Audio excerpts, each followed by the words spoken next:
हिंगोली जिल्ह्यातील वसमत तालुक्यातील कुरुंदा येथील टोकाई गडाच्या इतिहासात आज एक सुवर्ण पान जोडले गेले आहे। टोकाई देवीच्या पायथ्याशी असलेल्या ऐतिहासिक बारव परिसरात छत्रपती शिवाजी महाराज यांनी आपल्या 100 मावळ्यांसह जेवण केले असल्याचा ऐतिहासिक पुरावा समोर आलाय। शेकडो वर्षांचे जुने अभिलेख तपासणारे तज्ञ आत्माराम दळवी यांनी हा महत्त्वपूर्ण शोध लावला असून त्यामुळे परिसराच्या ऐतिहासिक महत्त्वात मोठी भर पडली आहे। 1677 सालच्या या ऐतिहासिक घटनेचा उलगडा झाल्यानंतर कुरुंदा परिसरात आनंदाचं वातावरण आहे। या महत्त्वपूर्ण प्रसंगी कुरुंद्याचे सरपंच राजेश पाटील इंगोले, टोकाई सहकारी साखर कारखान्याचे संचालक शिवाजीराव सवंडकर आणि ज्येष्ठ नागरिक काशीनाथ रावण यांची उपस्थिती होती। या ऐतिहासिक बारावाची आता दुरावस्था होऊ न देता त्याचे तातडीने सुशोभीकरण करण्याचा निर्णय घेण्यात आलाय। सरपंच राजेश पाटील इंगोले यांनी ग्वाही दिली आहे की या बारवाचे पाणी पाईपलाईनद्वारे थेट टोकाई गडावर नेले जाईल।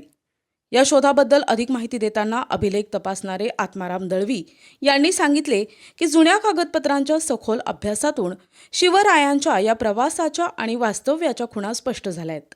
इतिहासाचा हा वारसा आता येणाऱ्या पिढीसाठी जतन केला जाणार आहे। यावेळी अभिलेख तपासणारे आत्माराम दळवी बोलताना काय म्हणालेत पाहूयात। आत्माराम दळवी, मोडी तज्ञ, महसूल तज्ञ, गेल्या 2 वर्षापासून आम्ही कुणबी नोंदी शोधत आहोत।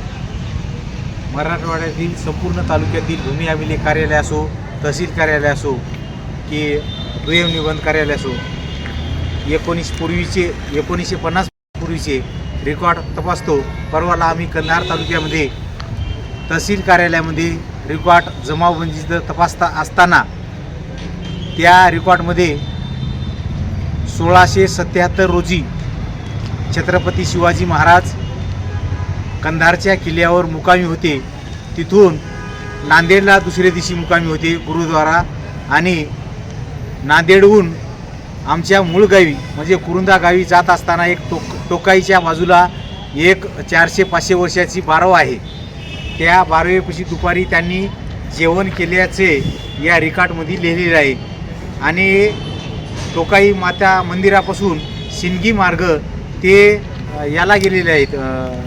हिंगोलीमध्ये शेनगाव तालुक्यामध्ये नरसिंह नामदेवला मुक्काम केला आहे, आणि नरसिंह नामदेव येथे मुक्काम करून दुसऱ्या दिवशी सिंदखेड राजा त्यांच्या आजोळी मुक्काम केल्याचं त्या पत्रामध्ये नमूद केलेलं आहे।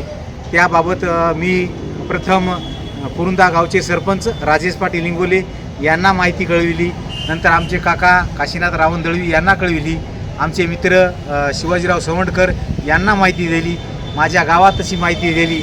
आज सकाळी 10 वाजता आम्ही टोकाई मातेच्या पायथ्याशी जी बारव आहे त्या बारवेस भेट दिली, आणि ग्रामपंचायत कुरुंदा सरपंच यांनी आश्वासन दिले की आजपासून आम्ही या बारवचं शुद्धीकरण करूया असं आश्वासन दिलेलं आहे। प्रतिनिधी नंदू परदेशी, NTV न्यूज मराठी, वसमत, हिंगोली।